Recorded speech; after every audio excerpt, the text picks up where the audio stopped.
سلام خدمت همه دوستان عزیز، همراهان گرامی.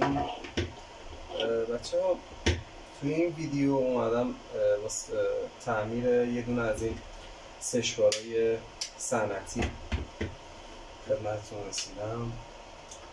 بچه ها این سشوار روشن نمیشه، یعنی میشه اول تو برد رو همه مطمئن بشید روشن نمیشه. میخوایم ببینیم که ایراد کار کجاست. خیلی ممنون که منو همراهی میکنید. لایک و سابسکرایب هم یادتون نره.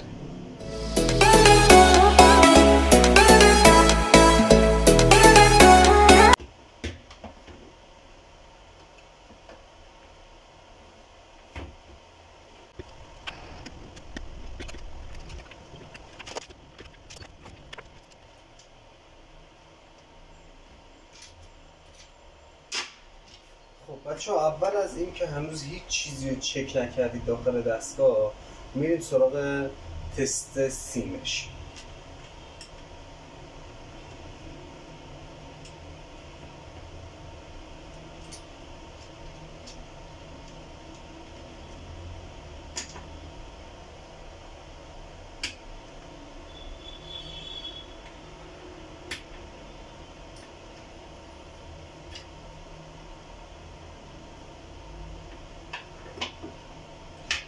خب سیم بچه ها وصل میکنید به برق، فازمتر دستتون. اول فاز چک میکنید، فاز ما تا اینجا درسته.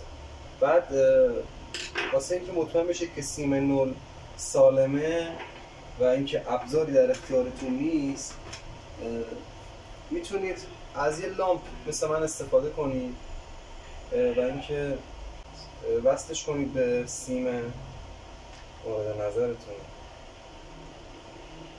و میزنید به فاز. و الان این چشمکی که میزنه این لامپ همینجوری مدلشه و اینکه یعنی سیم ما سالم. و خب از این خیالمون راحت شد. از برق درش میاریم و سیم رو میذاریم کنار. الان مشخص شد که ایراد از سیمکشی یا برد دستگاه. شما اول بله اینجا یه قطعی داریم ما و 100% ایراد کارمون همینه.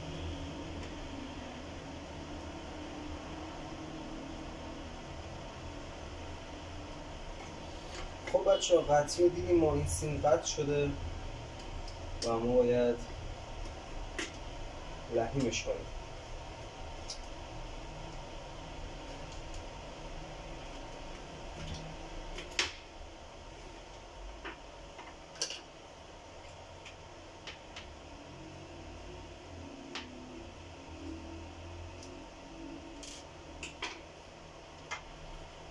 خب هویه‌مون رو میزنیم تو برق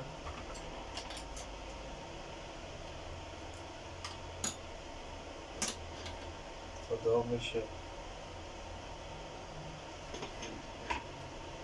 و سیم دستگاه رو باید ببندیم سر جاش.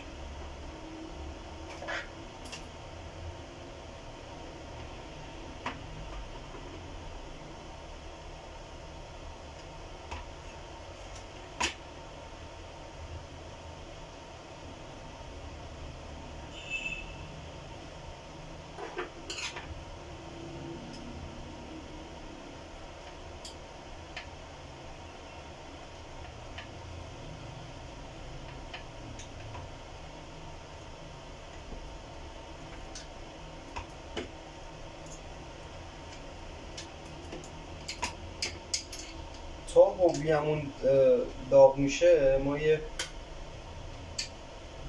بررسی کنیم ببینیم قسمت‌های دیگه ای از دستگاهمون قطعی نداره یا اینکه داره.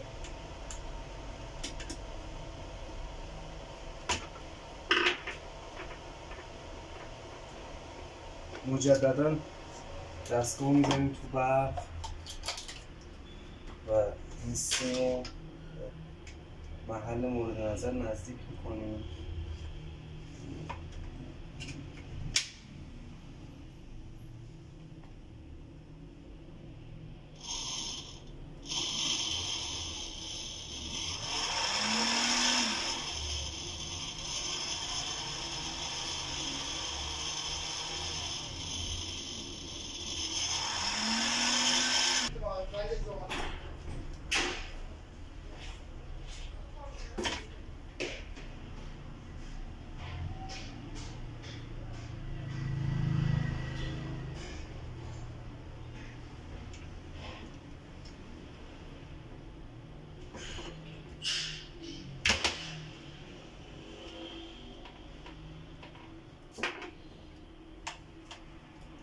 خب بچه‌ها میریم واسه لحیم کردن این سیممون.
برای حمایت از من ویدیو رو لایک کنید، چنل رو سابسکرایب کنید. خدا نگهدار.